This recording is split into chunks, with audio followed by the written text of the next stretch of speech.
চলো এবারের মতন প্লে অফের আশা শেষ হলো কলকাতা নাইট রাইডার্সের। এখান থেকে আর প্লে অফে যাওয়ার সম্ভাবনা নেই। আমি ওই হিসেব নিকের সমীকরণে যেতে একদমই রাজি নই, কারণ 1% চান্স নিয়ে আইপিএল যেতে চায় না। এই ম্যাচটা কেউ হারে, পাওয়ার প্লেতে 5টা উইকেট ফেলে দেওয়ার পরও এই ম্যাচটা কেউ হারে।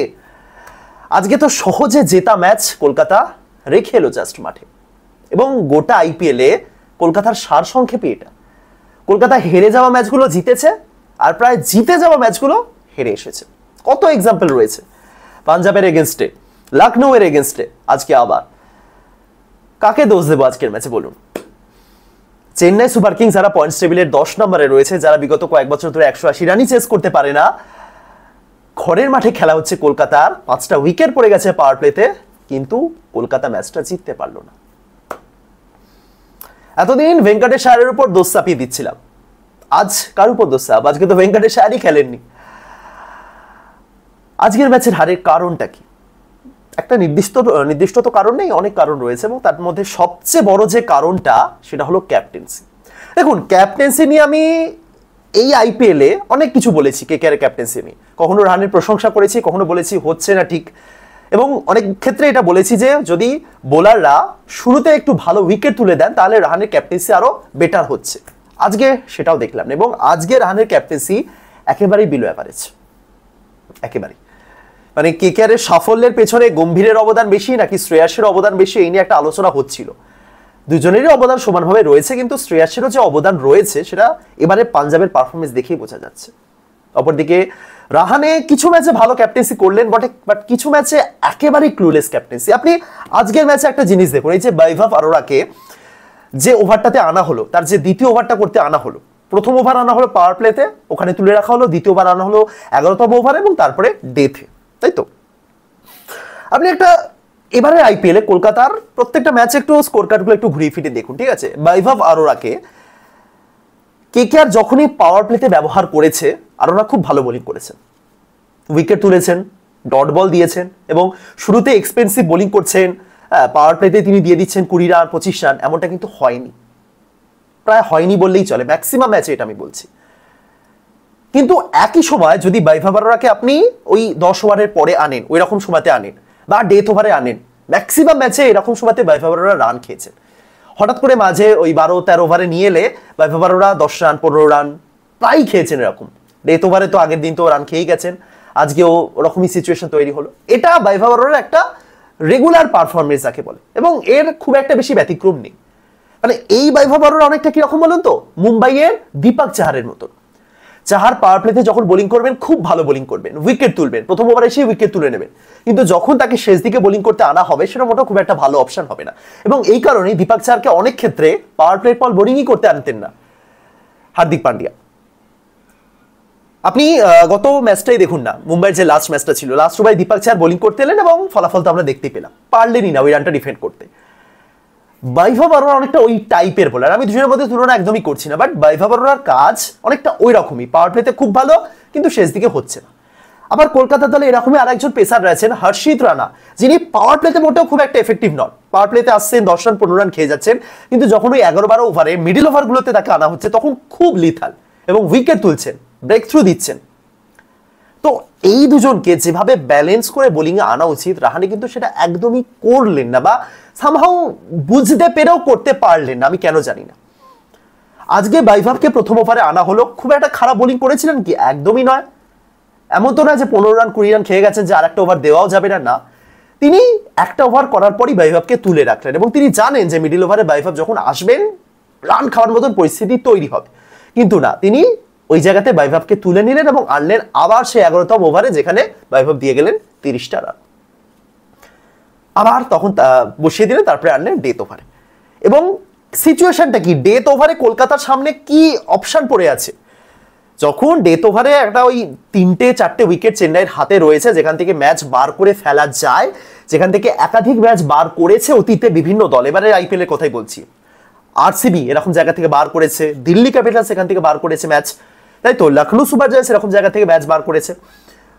কিন্তু কলকাতার কাছে এই মুহূর্তে ডেথ, মানে লাস্টে যখন কয়েকটা ওভার হচ্ছে, ডেথের অপশন কি?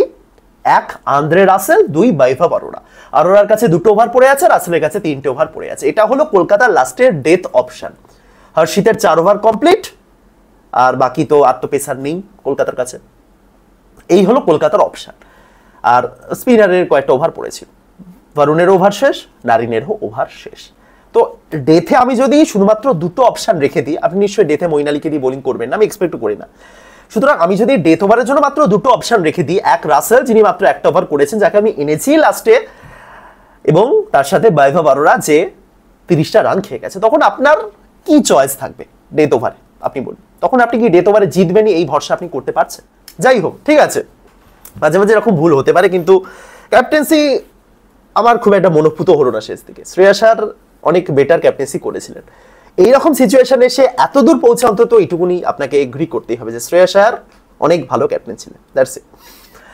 আজকের ম্যাচের কথা কি বলবো, পাওয়ার প্লেতে কলকাতার যে দুর্দান্ত একটা ব্যাপার, সেটা আজকেও হচ্ছিল, খারাপ হচ্ছিল না। প্রায় প্রথম উইকেটটা পড়ার পর একটা ভালো পার্টনারশিপও বিল্ড হলো, এবং তার পিছনে অবশ্যই কারণ আজিঙ্ক্য রাহানে।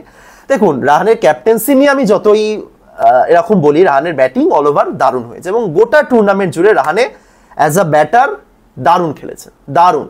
কলকাতার এবারের আইপিএলের সবচেয়ে ভালো ব্যাটার রাহানে, তারপরে রঘুবংশী। অবশ্যই রঘুবংশী আজকে সেরকম পারফর্ম করতে পারলেন না বটে, বাট শেষ দিকে রাসেল ভালো খেলেছেন, রাসেল ছক্কা মারছিলেন। আজকে হয়তো মনীষ পান্ডের ইনিংসটা একটু স্লো হয়ে গেল, আর হয়তো 10-15 রান এক্সট্রা হলে কেকেআর আর একটু বেটার কিছু করতে পারতো। এবার অনেকে বলবে ভেঙ্কটেশের জায়গায় মনীষ পান্ডেকে নেওয়া হলো, মনীষ পান্ডে টেস্ট খেললো, ভেঙ্কটেশ তো না 0 রান করে আউট হতেন, অনেকে বলতে পারে। কি মানে কিছু করার নেই, মানে আপনি ওখানে আপনার কাছে এখন 9টা ব্যাটিং এর অপশন রয়েছে, আপনাকে তো কাউকে তো আগে পাঠাতে হবে, কাউকে পরে পাঠাতে হবে। আজকে ব্যাটিং অর্ডার নিয়েও কোনো সমস্যা তৈরি হয়নি, একদম পারফেক্ট ব্যাটিং অর্ডারই কলকাতা খেলিয়েছে। মনীষ পান্ডে হয়তো একটু স্লো হয়ে গেছিলেন, 28 বলে 36 জায়গায় যদি 46ও হতো, রানটা যদি 190ও ক্রস করতো, তাহলে হয়তো আর একটু বেটার হতো। ঠিক আছে, কলকাতার ঘরের মাঠে 190, 180ও ঠিকঠাক। অ্যাটলিস্ট আপনি যখন বোলিং করতে এসে 5টা উইকেট ফেলছেন, তখন তো খুবই ভালো টার্গেট বলা যেতেই পারে, তাই না? ব্যাটিং খুব খারাপ হয়েছে আমি বলবো না, মনীষের ইনিংসটা একটু স্লো হয়ে গেছে, আদারওয়াইজ ঠিকঠাকই আছে। রাহানে আবারও ভালো খেলেছেন, নূর আহমেদ 4টে উইকেট তুলেছে। যাই হোক, ব্যাটিং কলকাতা ঠিক আছে, ওই জায়গাতে দাঁড়িয়ে কলকাতা হেরে যাবে সহজে এমনটা মনে হয়নি। এবং তারপরে যখন শুরুতে তারা উইকেটও তুলতে লাগলো, আয়ুষ মাত্র 0, ডেভান কনওয়ে 0, অশ্বিনকে শুরুতে তারা আউট করলো, উর্ভিন পাঠালো তাড়াতাড়ি আউট হয়ে গেলেন, তারপরে জাদেজাও আউট হলেন। পাওয়ার প্লেতে যখন 5টা উইকেট পড়ে গেল, সেই জায়গাতে দাঁড়িয়ে ইজি জেতা। মানে দেখুন, পাওয়ার প্লেতে 5টা উইকেট পড়ে গেল, এবং কৃতিত্ব আরো বেশি এই কারণে তখনও নারিন বোলিং করতে আসেননি। পাওয়ার প্লেতে 5টা উইকেট গেছে, তখনও নারিন বোলিং করতে আসেননি, তখনও দুবে ব্যাটিং করবে। একজন বাহাতি ব্যাটার যার সামনে সুনীল নারাইন এবং মঈন আলী, 2টো অপশন রয়েছে অফ স্পিনারে, খুব ভালো পজিশনে ছিল কেকেআর, খুব ভালো। বিশ্বাস করুন, আমি জানি না ওই সময় উইন পার্সেন্টেজ কত ছিল, বাট আমার মনে হয় 80% তো কেকেআর এর পক্ষেই থাকা উচিত ওই রকম সিচুয়েশনে। ব্রেভিস খুব ভালো খেলেছেন, খুবই ভালো খেলেছেন, বৈভবকে খুব ভালো মতনই টার্গেট করেছেন। দেখুন, শুরুতে অনেকে আবার বলছিলেন, ইভেন কমেন্টেটররাও কেউ কেউ বলছিলেন যে মঈন আলীকে আবার আনা হলো, আগের দিন মঈন আলীকে মেরেছিলেন রিয়ান পারাগ, আজকে আনা উচিত হয়নি। আমার মতে একদম পারফেক্ট অপশন। যখন ডেভান কনওয়ে ব্যাটিং করছেন, একটা বাহাতি ব্যাটার রয়েছে, তখন কেন আনা হবে না? ঠিকঠাকই এই জায়গা অব্দি রাহানের ক্যাপ্টেন্সি ঠিকঠাক, অন্তত পাওয়ার প্লেতে তো মঈন আলী একটা ওভার ডিজার্ভ করেন, তাই না? কিন্তু তারপরে যেভাবে ওই 3য় ওভারে আমি দেখলাম বৈভবকে তুলে আনা হলো, তখন আমি জাস্ট অবাক, বৈভব কেন উঠলে? যদি এই জায়গাতে যেটা হর্ষিতের সমস্যা, পাওয়ার প্লেতে রান খেয়ে যাচ্ছেন, যেটা বৈভবের সমস্যা, পরের দিকে গিয়ে রান খেয়ে যাচ্ছেন, তাহলে বৈভবকে ওই জায়গাতে 1-3-5 যদি দেওয়া হয়, আর ঠিক আছে আমি 5 বাদ দিলাম, 1-3 মঈন আলী দ্বিতীয় ওভারটা করলেন, তারপরে চতুর্থ ওভারটা করলেন, হর্ষিত 5 নম্বর ওভারে এলেন, 6 নম্বরে বরুণ, এরকম করা যেতে পারতো।